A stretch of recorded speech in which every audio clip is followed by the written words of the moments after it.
Part 2 of the Early Asian Art PowerPoint, beginning now in China. So,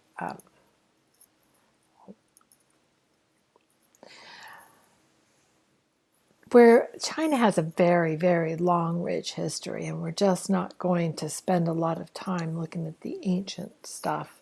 But I wanted you to see this vase this vessel from the Shang Dynasty. It's called a Fangding. It's made of bronze.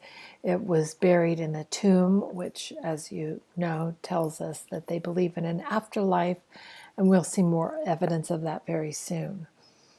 Now we're going to move and look at the Qin Dynasty or Qin Dynasty. This one was the most resourceful dynasty. This was the time when the Great Wall of China was built. One emperor, the Qin emperor, built this huge funerary complex with an army of hundreds of statues of people, all facing east. So this is the army of the first emperor of the Qin in pits next to his burial mound. So he was buried here, and then along with him, he brought this army of fake people. So there are parallels to Egyptian art or funerary art where the Egyptians would bring figures of humans to serve them as servants in the afterlife. But this one, nothing on this scale. So this was just thousands of these men, life-size, and they're made of clay. So there's going to be a couple of questions on the quiz about this, like what material are they made of and where were they found? So it is a tomb, and they were made of clay. It's also thought that each one of these heads is a distinct likeness because they are similar and yet different.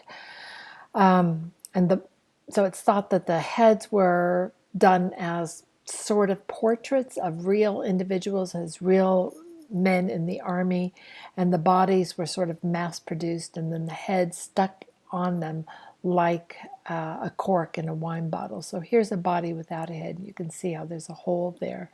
So they plugged up that hole. And here's another view just showing you how huge this complex is. It was discovered in 1974 and has become one of the major tourist attractions in China now. And I should also point out that the actual tomb of the emperor has not been excavated. So there's a lot of superstition involving that and fears that it may be booby-trapped with poisons and whatever. Anyway, just a little side note. Look over here at these horses. So the army also had horses and vessels and chariots. And here's a good close-up showing you the faces. And you can see several faces there, how different they look. So they're individuals. Fascinating. So that was a very interesting time in the history of China. Now here's another piece. It's not one that is required for the quiz, but it's one that I like, and it shows us a couple of things too. That it's grave goods. So whoever was buried there really wanted to have their incense burner with them. But I think the craftsmanship is really lovely. And I can imagine putting incense in the middle of that and then smoke kind of wafting out through these various holes. It would be very entertaining and nice to look at. So yeah, if I owned that, I'd want it in the afterlife as well. This is from the Han Dynasty, 113 BCE. I'm just going to skip this one, also from Han. Now, since we were looking at religion in India, I'm going to talk a little bit about religion here, although we're not going to see quite a direct connection with the artwork. But Confucius and Confucianism. So Confucius was a leader who wrote these Analects, and basically, they were just teachings telling people how to get along, how to live a good life, how to behave in society, how to make things good for your community and for the family. There's a little explanation of it there. So it doesn't really sound like a religion. And in fact, a lot of ways, Confucianism sounds like the, the Buddhism, the early Buddhism, the way it started off, just sort of how to be a good human. Here's one sort of trace of architecture from the Han Dynasty. Nothing has survived, but this model of a house. I'm not even really going to talk about this. Painted earthenware. There you go. And then, you can read this. With the fall of the Han Dynasty in 220 CE, a period of constant turmoil led to the popularization of Buddhism as a source of comfort. So the country was in turmoil, but Buddhism came in from India, and it was comforting to people to meditate and to think about, accumulating good karma and getting out of this crazy world. The most impressive surviving Buddhist works from the period of northern and southern dynasties are caves carved from cliff rocks. The monumental seated Buddha from the latter half of the 5th century is exposed to the open air because the front part of the cave has crumbled away. And it probably would have looked entirely different if the cave had still been there. But now you can look at him and you can tell definitely that he is a Buddha, that the attributes we saw in India are still here. He still has his top knot. He has long earlobes. I don't see the little spot between his eyes, but he's also dressed in the simple clothing of a monk. He's seated in meditation with his hands in that mudra. And another smaller figure over here just has a different mudra. He's got the have no fear mudra. This is the meditation, the balance and peace mudra. So there you go. Now this is one of my favorites. It has absolutely nothing to do with the religion as far as I can tell, but I just think he's very beautiful and very cool. So this is from the Tang Dynasty, and it's a camel carrying a group of musicians, dating kind of late, 8th to 9th century. It's clay, it's glazed earthenware, and it's 26 inches tall. I think it also really evokes the Silk Road to me, because camels would have been the beast of burden that carried people and goods across the Silk Road between Asia and Europe. And then I look at that man on top and his little headdress, and it looks very much like the Persian hats or the Phrygian caps that we saw in Persian art. And also the people sitting there, to me, do not look Chinese. They look like they might be from the ancient Near East. So it's colorful, it's interesting, it's fun. And if you're wondering, a nice gift you could give me, this will do nicely. Thank you. I'm just kidding. So moving on. More dynasties and empires, and don't worry about them, please.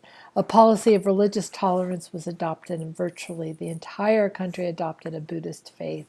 The Nanchang Temple survived a period of Confucian revival and was not destroyed.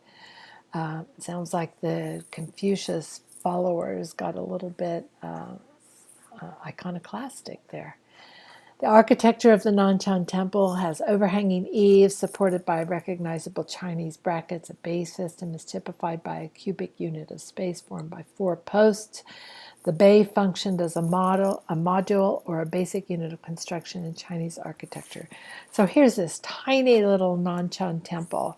I love this picture, though, because it is so simple that you can focus on the real basic style elements. So Chinese Buddhist temples have this tiled roof with a gentle upswing at the eaves, at the corners. And this overhang area, this huge overhang, is called an eave. So it would almost serve like a canopy on this porch or this platform, where if it was raining, you could still sit out here and meditate. Now, the finials on the roof are made of ceramic as well, and these I believe, are phoenixes. So often the finials are some sort of animal that would serve as a protection against lightning strikes. So phoenix, a bird that rises from ashes, is good. Fish is another commonly seen ornament up there. Now look under here. These are the brackets. So we can clearly see exposed on the walls these wooden beams. And then this bracket that is supporting the roof. There I go again, sorry. This bracket supporting the roof.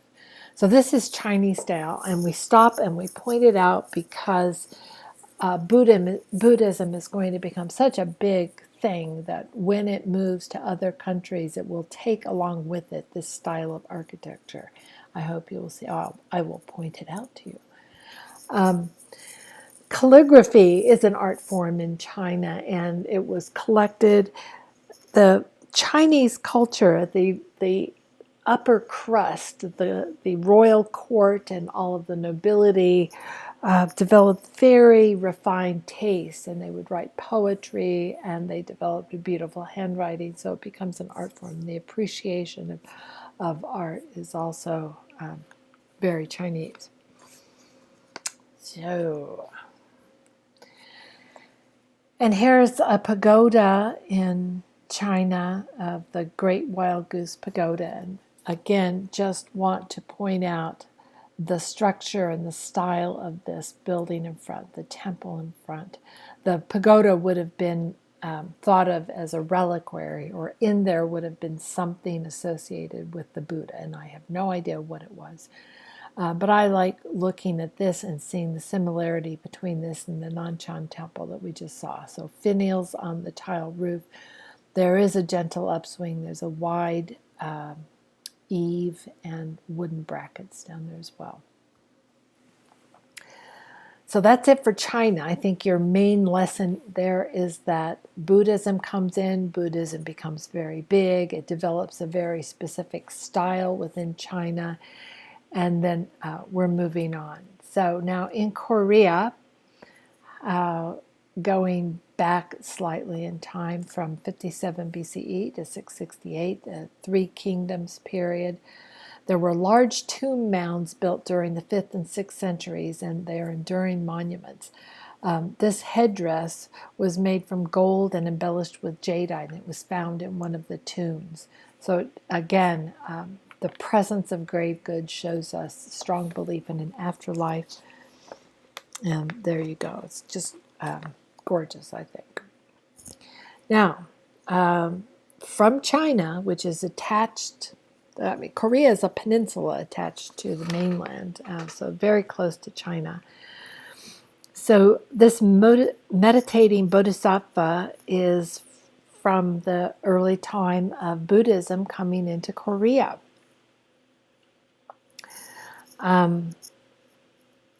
This subject succeeds the Shakyamuni Gautama Buddha as a form and has a simple necklace and a 3-lobed crown. It is the bodhisattva, it's the princeling here.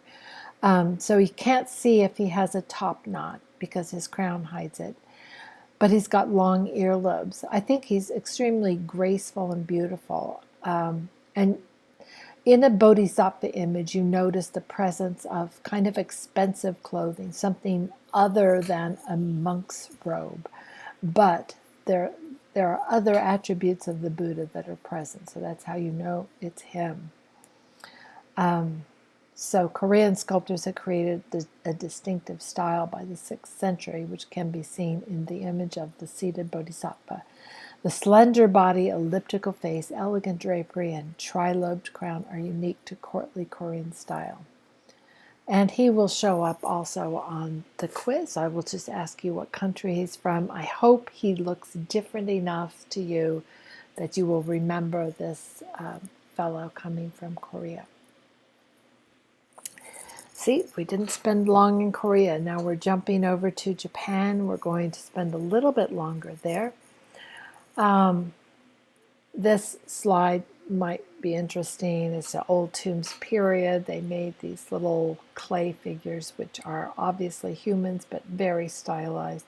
we're just going to jump ahead and talk about their religion. So Japan is an island, so it doesn't have this immediate direct contact with China, although there is contact. It's not nearly as close as Korea was. So they developed their own indigenous religion in Japan called Shinto. It's a religious belief system centered around the worship of kami, or deities. Shinto became more systematized after Buddhism was introduced to Japan, with shrines, a hierarchy of deities, and regulated ceremonies. So basically, it started off as, like I said, an indigenous kind of animistic religion where there were many kami, many gods, usually associated with nature. So they would be in a forest or a lake, or even a tree would have a kami, a big tree.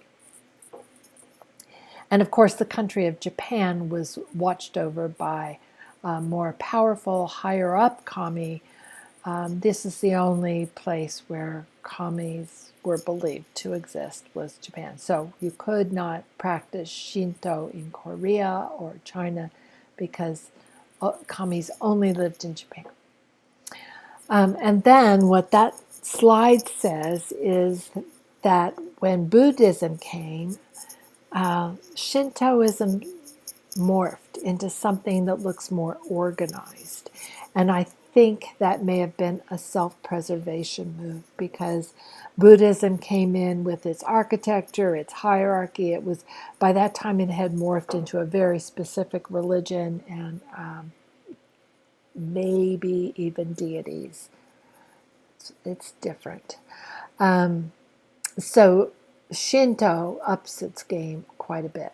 So this is the grand shrine at Ise. It's sort of the main or the most important shrine in Japan. And look at the form of the building. This reflects indigenous style of architecture in Japan, a style that evolved from storage barns called kura, and it's up on stilts, got to keep the mice away, and it's got a very, very thick thatched roof. And it just, to me, there's nothing about this that should remind you of anything you have seen in India or China. So this is very indigenous Japanese style. Every 20 years, it is rebuilt new. So this old building is replaced by a completely brand new one. There you can get a good look at this. I think it's really beautiful. And one of the characteristics of Shinto and the Japanese culture and the Japanese aesthetic is this appreciation of the natural beauty of materials. So why would you want to paint wood when wood is beautiful in and of itself? So they just kind of leave the wood natural there. And here is an aerial view showing the old, I'm assuming this precinct over here is 20 years old, and here's the one that has just been built. And if you look at them piece by piece, you can see that it's exactly the same. Every fence, every structure is exactly the same. In this belief system, every aspect of the building up, of the tearing down, even of the harvesting of trees, the thatching of the roof, everything is seen as an act of worship to the kami. Now, Buddhism does come, as I told you, that I think that's one reason why the Shintos up their game there. So Buddhism comes to Japan, and it comes in looking a lot like Chinese Buddhist. So new aspects of culture from China and Korea flooded Japan during the Asuka period of 552 to 645. Buddhism reached Japan in the Mahayana form and became a state religion. Most significant surviving Buddhist temple is Horyuji near Nara. It is the world's oldest wooden temple. Here's an aerial view. And we'll look at these buildings close up, but you can see that there's an enclosure here, this covered walkway, and then several buildings inside of it. There's a gateway here. Just outside of the gateway, there's a fountain where people can ritually wash their hands or their feet or their mouth before entering the precinct of Horyoji. And this just is a slide. You can pause and read that at your leisure. So here's a closer upper of Horyoji, because I'm going to show you a little bit more. There's a pagoda on one side and the kondo on the other. And I'm also going to show you some details of the entryway, the gateway there that is not included in the book, because this is something that I see paralleled in many cultures around the world. We saw Lamassu in the ancient Near East. We saw the sphinxes in Egypt. And here in Japan, there are also guardians at the entryway to keep evil out of this special place.